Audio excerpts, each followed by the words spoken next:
Joining us now for tonight's KX conversation is U.S. Senator Kevin Cramer. Senator Cramer, thank you for being here. My pleasure. Thanks for the opportunity, as always.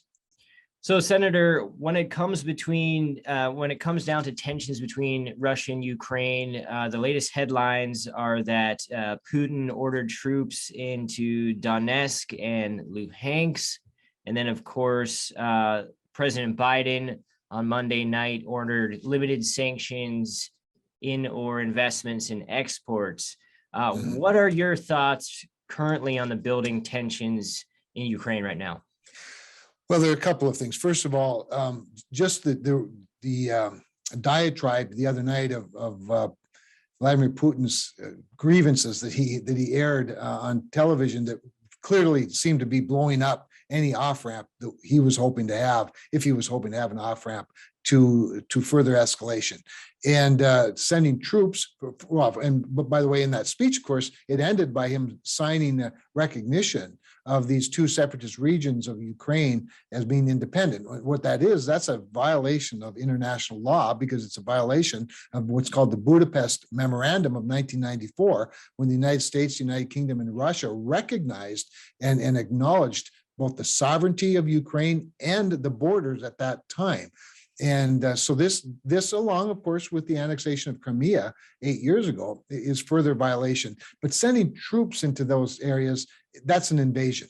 And, unfortunately, President Biden a few weeks ago said, well, if it's a minor incursion, and he started putting various conditions or conditional on an invasion. This is an invasion, and I appreciate that the White House has called it as such, and he's at least kicking in some limited sanctions, as you said, aimed at certainly Nord Stream 2 with the help of Germany, of course, but then primary sanctions on banks and the some of the major players, if you will, in Russia. It's an important first step, although I think we need to get a lot more aggressive. Now, Senator, in January, you visited Ukraine. You met with President Volodymyr Zelensky. Talk to him about the U.S.'s support for Ukraine. Also, of course, you're on the Senate Armed Services Committee, and you co-sponsored a resolution signaling the U.S. support for Ukraine. Can you tell us, why is it so important that the U.S. stands strong with Ukraine and NATO? Yeah. So there's really, I think, three fundamental reasons. I already referenced the Budapest Memorandum, which the United States was a signature to, along with the United Kingdom and Russia. So we have an obligation there. The second thing is we're part of NATO. And while Ukraine is not part of NATO, NATO, of course, was created specifically to push back against Russian aggression, or really against the reestablishment of the Soviet Union. We're there to protect Europe and the world from another Soviet Union style of dominance, if you will. And so we have those obligations. The other thing is that we are the freedom leaders in the world, and they look to us. And rightfully so. Now, our obligations, of course, first and foremost have to be at home, but there are lots of good reasons for the United States to be supportive of Ukraine, including back home, because we have a lot of course, Ukrainian American citizens here in North Dakota. We have a lot of heritage from there, but we also, a unified Europe is really important to American markets, especially when you look at inflation out of control in our own country, driven a lot by energy prices. Obviously, a invasion of Ukraine by Russia is going to create massive havoc, if you will, in the markets, particularly the energy markets, which have a cascading effect on the rest of inflation. So, we have lots of reasons to be with our allies and to really lead from a position of strength in Ukraine. Now, Senator, what do you think is Vladimir Putin's endgame? Yeah, boy, would I like to get in his head and figure all of that out. I don't know, but I will say this. Again, his airing of grievances the other night, I think, gave us a pretty good indication of what he's thinking, and that is that he has always aspired to reuniting the Soviet Union.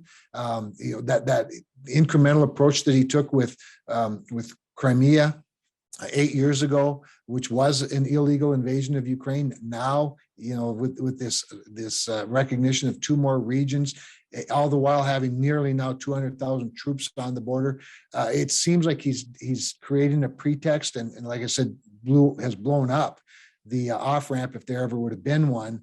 And I think he wants to reinstate the Soviet Union piece by piece. And this is a moment where there's American weakness.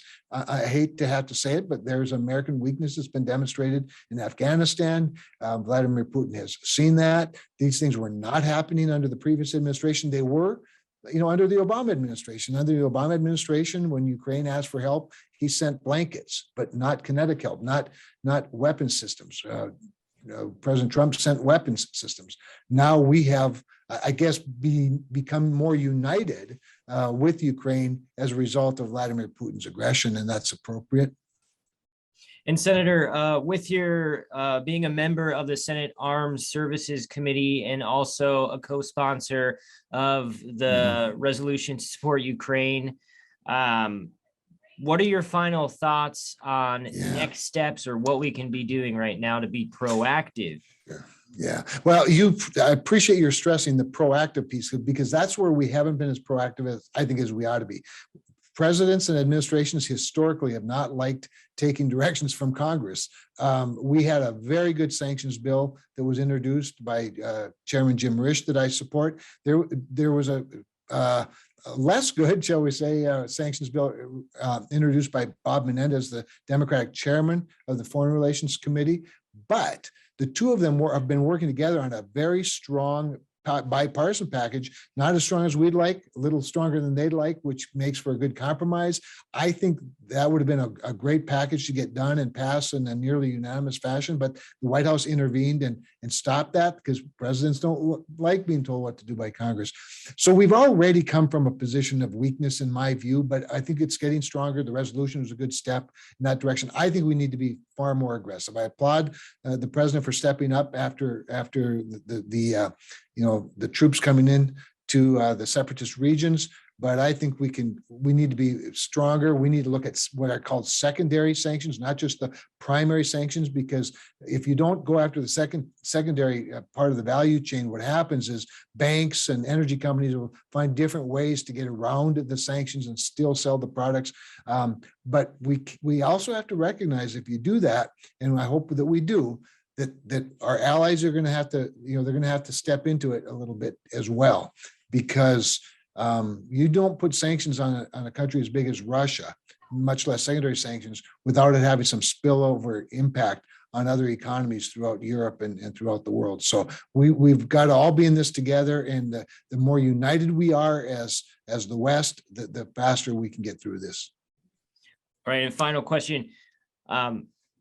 With the tensions the way they are between Ukraine and Russia, is there any concern that one bad move could really escalate things?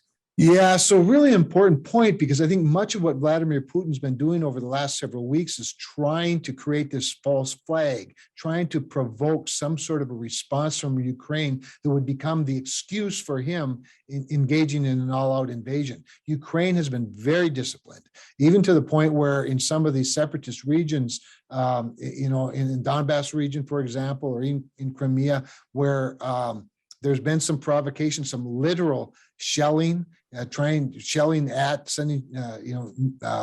shelling toward Ukrainian military leaders that they've not responded to, trying to maintain that high ground, if you will.